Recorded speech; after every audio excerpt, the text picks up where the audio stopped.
बिस्मिल्लाहिर्रहमानिर्रहीम अस्सलामुअलैकुम वरहमतुल्लाहि वबरकातुहू। डियर स्टूडेंट्स, इस लेक्चर में हम चैप्टर नंबर 10 जो कि आपकी 10th क्लास का चैप्टर नंबर 1 है, तो उसका हम लेक्चर नंबर 13 में मल्टीपल चॉइस डिस्कस करेंगे। तो चलिए बुक की जानिब बढ़ते हैं। लीजिए, हमारा जो फर्स्ट क्वेश्चन है वो है, विच of the following is an example of simple harmonic motion. तो जी हमने इसमें से चूज़ करना है करेक्ट आंसर को। तो हम क्या करेंगे, ए बी सी डी सारे डिस्कस करेंगे कि हमारे पास अगर एक करेक्ट है तो बाकी क्यों नहीं करेक्ट। तो इसमें फर्स्ट पार्ट में जो ए पार्ट में लिख रहा है वो कह रहा है the motion of simple pendulum. तो देखिए जी, हमारे पास मोशन ऑफ सिंपल पेंडुलम जब हमने इस चैप्टर के आगाज़ में पढ़ा तो हमने कहा था कि ये एग्जाम्पल है सिंपल हार्मोनिक मोशन के, तो ये ए पार्ट तो करेक्ट है ही। अब हम देखते हैं कि बी सी और डी पार्ट आखिर क्या वजह थी कि करेक्ट नहीं है, क्योंकि हो सकता है बोर्ड में आपको बी सी पहले दे दे ए बाद में दे दे, तो आप जो है वो सब का आपको पता होना चाहिए कि ये वाला आंसर क्यों करेक्ट नहीं है। तो बी पार्ट में वो कह रहा है कि the motion of ceiling fan, कि जो हमारे पास छत पे पंखा लगा होता है घूमता है, उसके पर घूमते हैं अपने सेंटर की तरफ, सेंटर के इर्द गिर्द, तो उसमें जो हमारे पास सिंपल हार्मोनिक मोशन उसको नहीं कहते, क्योंकि वो किसी ख़ास पॉइंट के आगे पीछे मूवमेंट, इर्द गिर्द टू एंड फ्रो, ठीक है, और बैक एंड फोर्थ जो है वो मूवमेंट नहीं होती। इसी तरीके से सी पार्ट है, तो सी पार्ट में क्या है, the spinning of earth on its axis. तो जो हमारे पास ज़मीन अपने एक्सिस के गिर्द घूम रही है वो भी सीलिंग फैन की तरह, मतलब अपने सेंटर के गिर्द स्पिन कर रही है, तो वो भी हमारे पास सिंपल हार्मोनिक मोशन नहीं है। उसके बाद कह रहे हैं bouncing ball on a floor, कि यानी अगर आप कोई बॉल लें और उसको ज़मीन पे ज़ोर से मारें और वो बैक ऊपर को उठे उछले, तो वो भी मोशन जो है हमारे पास सिंपल हार्मोनिक मोशन नहीं होती। तो लिहाजा जो इसका पार्ट है करेक्ट वो ए पार्ट करेक्ट है, ठीक है, the motion of simple pendulum, और इसको मैं ए को टिक भी कर रहा हूँ।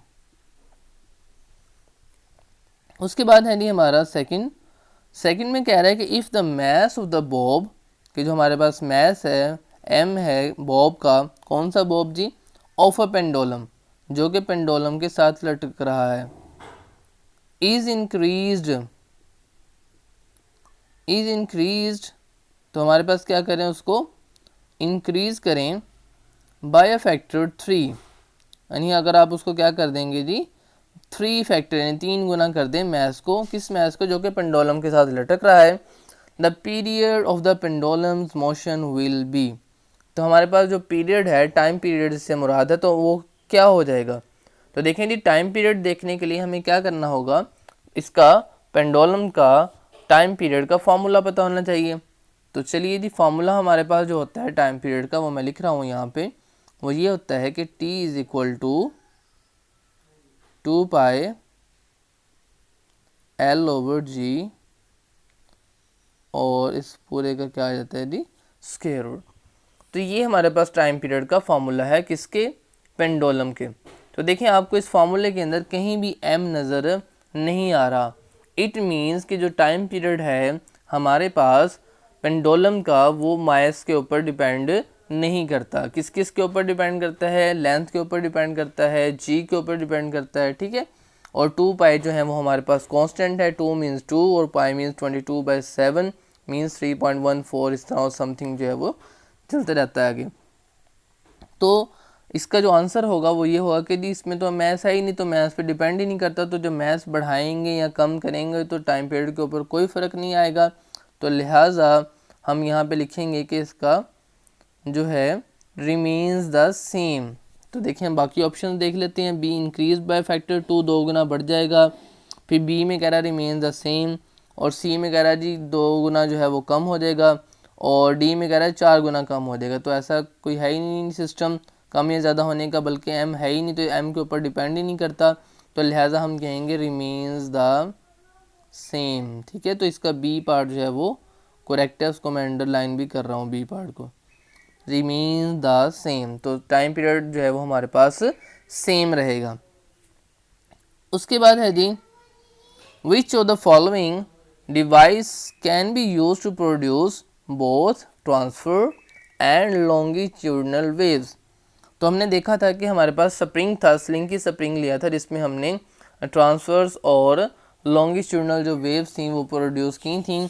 तो लिहाजा आप ये कहेंगे कि हमने जो है वो स्लिंग की स्प्रिंग के ज़रिए जब हमने देखें उसको जो है मूवमेंट को आगे पीछे मूव किया था तो हमारे पास लॉन्गिट्यूडनल वेव प्रोड्यूस थी जिसमें जो था मीडियम जो था मूव करता था उसके वेव के साथ, ठीक है जी। और उसके बाद हमने क्या किया था, ट्रांसवर्स वेव भी प्रोड्यूस की थी जब हमने उसको ऊपर नीचे मूव किया था, स्लिंग की स्प्रिंग को अप्स एंड डाउन मूव किया तो उसके अंदर क्रस्ट और ट्रफ बने थे। और वो वाली जो क्रस्ट और ट्रफ वाली वेव थी हमारे पास वो कौन सी थी, हमारे पास जी ट्रांसवर्स वेव थी, ठीक है। और लॉन्गिट्यूडनल में हमारे पास क्या बने थे, कंप्रेशन और रेयरफेक्शन बने थे, जो कि हम पीछे डिस्कस कर चुके हैं लेक्चर नंबर 7 में। तो देखें जी, तो इसका फिर क्या हुआ, which of the following device can be use to produce both transfers and longitudinal. तो स्ट्रिंग नहीं है जी, स्ट्रिंग में तो हमने जस्ट जो थी हमारे पास ट्रांसवर्स वेव ही बनी थी।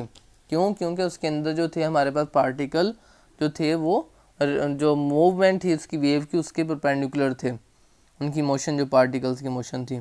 और रिपल टैंक के अंदर भी हमारे पास ट्रांसवर्स वेव बनती है, ट्रेनिंग 4 के अंदर भी इस तरह ही।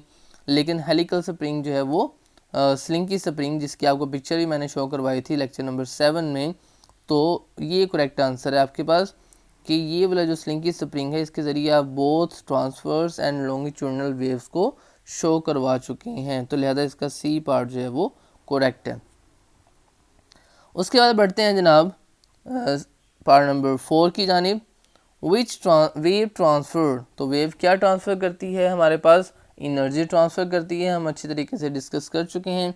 तो ए पार्ट इसका करेक्ट है। अब बाकी क्यों करेक्ट नहीं है जी, तो फ्रीक्वेंसी तो ट्रांसफ़र नहीं करती, तो फ्रीक्वेंसी तो वेव की अपनी होती है जिससे वो चलती है। वेवलेंथ भी ट्रांसफ़र नहीं करती, वेवलेंथ थोड़ा कोई चीज़ है जो ट्रांसफ़र की जाए। वेवलेंथ तो हमने वेव के अंदर जो एक फिनोमेना होता है क्रस्ट से क्रस्ट या ट्रफ से ट्रफ तक, उसका नाम हमने रखा हुआ है वेवलेंथ। और वेलोसिटी भी क्या ट्रांसफ़र नहीं की जा सकती, वेलोसिटी तो अपनी उसकी वेव की होती है, जो स्पीड होती है उसको हमने वेलोसिटी का नाम दिया हुआ है, तो स्पीड जो है वो ट्रांसफ़र नहीं हो सकती। तो लिहाजा वेव ट्रांसफ़र एनर्जी ट्रांसफ़र करती है। तो लिहाजा इसका जो ए पार्ट है हमारे पास यही करेक्ट है कि वेव ट्रांसफ़र एनर्जी। उसके बाद है जी हमारे पास which of the following is a method of energy transfer. तो कहते हैं कि हमारे पास जो मेथड देंगे इसमें एनर्जी ट्रांसफ़र वाला कौन सा मेथड है। तो देखिए जी, पहला है कंडक्शन। तो कंडक्शन में आपके पास हीट ट्रांसफ़र होती है, ठीक है, तो ये भी आपके पास ट्रांसफ़र करने वाला मेथड है। उसके बाद एक है रेडिएशन के ज़रिए भी आप जो है वो एनर्जी ट्रांसफ़र करते हैं। इसमें क्या होता है, इमिशन ऑफ इलेक्ट्रोमैग्नेटिक वेव्स होते हैं जिसमें हाई एनर्जी पार्टिकल जो है वो मूवमेंट करते हैं रेडिएशन में, तो इससे भी एनर्जी ट्रांसफ़र होती है। जिस तरह रेडिएशन हमारे पास सूरज की शुआएँ हैं, ठीक है, तो उससे भी देखें हमें हरारत जो है वो ट्रांसफ़र होती है। तो कंडक्शन भी ठीक है, उसके ज़रिए हीट ट्रांसफ़र होती है, ठीक है। और रेडिएशन में भी हमारे पास एनर्जी ट्रांसफ़र होती है। वेव मोशन में हम पीछे पढ़ चुके हैं कि wave is the wave transfer energy. तो लिहाजा ए में भी ट्रांसफ़र होती है एनर्जी, बी में भी ट्रांसफ़र होती है, सी में भी ट्रांसफ़र होती है। तो लिहाजा अब हम ए बी सी पे सब पे तो टिक नहीं लगाएंगे, तो डी पार्ट में लिखा हुआ है ऑल ऑफ दीज। तो लिहाजा जो इसका आंसर है वो है ऑल ऑफ दीज, यानी कि सब के सब जो तरीके हैं इनके अंदर एनर्जी ट्रांसफ़र होती है। तो इसका डी पार्ट जो है वो करेक्ट है। अब उसके बाद है जी हमारे पास next part number 6, in a vacuum all electromagnetic waves have the same. तो कहता है कि वैक्यूम के अंदर जहाँ पे हमारे पास कोई मीडियम नहीं होता, खला होती है, ठीक है, हवा भी नहीं होती, तो उसमें क्या होगा, सेम होगी। क्या चीज़ सेम होगी जी, स्पीड, फ्रीक्वेंसी, एम्पलीट्यूड और वेवलेंथ। तो जी हमारे पास जो है वो स्पीड सेम होगी, ठीक है, इलेक्ट्रोमैग्नेटिक वेव्स की स्पीड जो है वो सेम रहेगी, फ्रीक्वेंसी नहीं, फ्रीक्वेंसी सेम नहीं रहेगी, एम्पलीट्यूड भी सेम नहीं रह सकता, वेवलेंथ भी चेंज हो सकती है, लेकिन स्पीड जो है वो सेम रहेगी। तो लिहाजा इसका ए पार्ट जो है वो करेक्ट है कि वैक्यूम के अंदर इलेक्ट्रोमैग्नेटिक वेव्स की जो स्पीड है वो सेम रहती है। उसके बाद है जी हमारे पास a large ripple tank with a vibrator working at a frequency of 30 Hz produce 25 complete waves in a distance of 50 centimetre. ठीक है, अब देखिए उसने कहा है कि 50, एक तो हर्ट्स उसने दे दिया ना, ये जो है आपके पास ये फ्रीक्वेंसी है। ठीक है, ये है फ्रीक्वेंसी, हर्ट्स में फ्रीक्वेंसी होती है। ठीक, इसका मतलब आपके पास एफ जो है वो ये दिया हुआ है। अब आपको क्या चाहिए वेलोसिटी मालूम करने के लिए, v इज इक्वल टू होता है आपके पास एफ लैम्डा। ठीक, तो आपको फ्रीक्वेंसी दी हुई है, v आपने मालूम करना है, अब आपको लैम्डा चाहिए। अब जो ये लैम्डा है, ये वाला इसको लैम्डा बोलते हैं। ठीक, तो अब लैम्डा जो है इसको हमें किस तरह फाइंड आउट करना है, लैम्डा होता क्या है, लैम्डा जी बेसिकली वेव लेंथ होती है। वेव लेंथ मीन्स वेव की लंबाई। ठीक, और अगर मैं कहूँ आपको कि ये यहाँ से लेकर यहाँ तक जो है वो टोटल 4 सेंटीमीटर है। ठीक, और मैं इसके अंदर आपको कहूँ कि इसके अंदर 2 वेव्स पूरी पड़ी हुई हैं। ठीक, तो अब मैं पूछूं आपसे कि एक वेव की लंबाई कितनी है, तो आप कहेंगे सर 2 है। क्यों? क्योंकि 4 सेंटीमीटर टोटल डिस्टेंस है, और मैं आपको बता दूं कि इसके अंदर पूरी 2 वेव्स पड़ी हैं। तो फिर एक वेव की कितनी होगी हमारे पास लंबाई, 2 सेंटीमीटर। किस तरह हमने किया, 4 सेंटीमीटर को डिवाइड कर दिया 2 से, तो 2 टू द 4, तो हमारे पास 2 आंसर आ गया। तो इट मीन्स कि जो डिस्टेंस है उसको हम किस पे डिवाइड करेंगे, कंप्लीट वेव पे। जिस तरह मैंने आपको बताया कि 4 मैं आपको बताऊँ डिस्टेंस है, और ये भी बता दूँ कि इसके पूरे के अंदर यानी यहाँ से यहाँ तक जो फासला है उसके अंदर 2 वेव्स पड़ी हैं पूरी। तो मैं पूछूं एक वेव कितनी लंबी है, तो आप कहेंगे सर टोटल 4 सेंटीमीटर लंबाई है, और उसके अंदर 2 वेव्स पड़ी हैं, तो हर वेव जो है वो 2 सेंटीमीटर लेंथ होगी उसकी। तो इसी तरीके से हम अब क्या करेंगे कि जो उसने बताया हुआ है ना हमें कि जी ये देखें ज़रा, डिस्टेंस कितना है 50 सेंटीमीटर है, और उसके अंदर कितनी कंप्लीट वेव पड़ी हुई है 25। तो हम क्या करेंगे, डिस्टेंस को 50 सेंटीमीटर को डिवाइड कर देंगे किसके साथ, 25 से। तो 25 वन द 25, 25 टू द 50, तो क्या आंसर आया जी 2 सेंटीमीटर, जो कि हमारे पास क्या है, लैम्डा है। तो लैम्डा की वैल्यू कितनी आ गई 2 सेंटीमीटर, और फ्रीक्वेंसी हमारे पास कितनी थी 30 हर्ट्स, और वेलोसिटी निकालने के लिए हमें फ्रीक्वेंसी और लैम्डा को मल्टीप्लाई करना है। तो लिहाजा जब 30 को 30 को 2 से मल्टीप्लाई करेंगे तो हमारे पास जो आंसर आएगा वो आएगा 60। तो लिहाजा इसका जो आंसर है करेक्ट वो है आपके पास 60 सेंटीमीटर पर सेकंड। ठीक है जी, तो इस तरीके से आपने इसका आंसर जो है वो निकाल लिया। इसमें बाकी जो है वो डिस्कस करने की ज़रूरत नहीं है, क्योंकि ये एक थ्योरम था, अपना न्यूमेरिकल था, तो हमने सॉल्व कर लिया और उसका जो आंसर आया उसको हमने टिक कर दिया और उसको हमने सर्कल कर दिया कि ये हमारा जो है वो करेक्ट आंसर है। उसके बाद बढ़ते हैं जी हम अपने नेक्स्ट क्वेश्चन की जानिब। लिखा हुआ है हमारे पास कि विच of the following characteristic of wave is independent of the others. देख कौन सा ऐसा कैरेक्टरिस्टिक है जो इधर लिखे हुए जो आपके पास फिनोमिनाज हैं उन पे इंडिपेंडेंट है। तो देखें जी, पहला है स्पीड, और फिर लिखा हुआ फ्रीक्वेंसी, फिर लिखा हुआ एम्पलीट्यूड, और फिर लिखा हुआ वेवलेंथ। तो देखें अभी आप जो है वो ये वाला आपने पढ़ा कि v is equal to F lambda.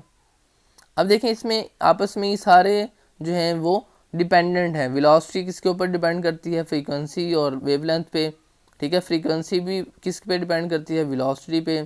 ठीक है, लैम्डा भी किस पे डिपेंड करता है, फ्रीक्वेंसी पे, वेलोसिटी पे।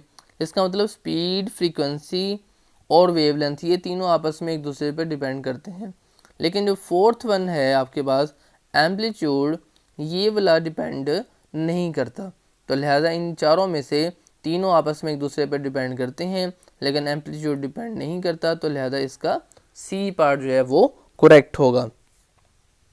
उसके बाद है the relation between V F and lambda of wave is. तो रिलेशन हम ड्राइव कर चुके हैं, और अभी भी इसी लेक्चर में हम 2-3 दफ़ा इस रिलेशन को जो है वो जिक्र कर चुके हैं। तो क्या है जी हमारे पास v is equal to F lambda, यानी v आपके पास एक तरफ होना चाहिए, और फ्रीक्वेंसी और जो वेव लेंथ है एफ और लैम्डा आपस एक तरफ जो है वो मल्टीप्लाई होना चाहिए। तो ये देखें ए पार्ट में गलत है, v के साथ एफ मल्टीप्लाई किया हुआ है। बी पार्ट ठीक है कि v एक तरफ है और एफ लैम्डा एक तरफ है, और सी में भी v के साथ लैम्डा मल्टीप्लाई किया हुआ है, और डी में v is equal to lambda by F लिखा हुआ है, जो कि गलत है। इन्हें लैम्डा और एफ को मल्टीप्लाई होना चाहिए। तो लिहाजा बी पार्ट जो है आपका वही करेक्ट है। तो इस तरह से जी हमारा जो आज का लेक्चर है वो कंप्लीट हुआ और हमने इसके जो है वो सारे पार्ट जो हैं वो डिस्कस कर लिए। तो आप इनको जो है वो देख सकते हैं, आप अच्छे तरीके से इन्हें प्रिपेयर कर सकते हैं। मिलते हैं जी नेक्स्ट लेक्चर में इंशाल्लाह। अल्लाह हाफिज़। अस्सलाम वालेकुम व रहमतुल्लाहि व बरकातुहू।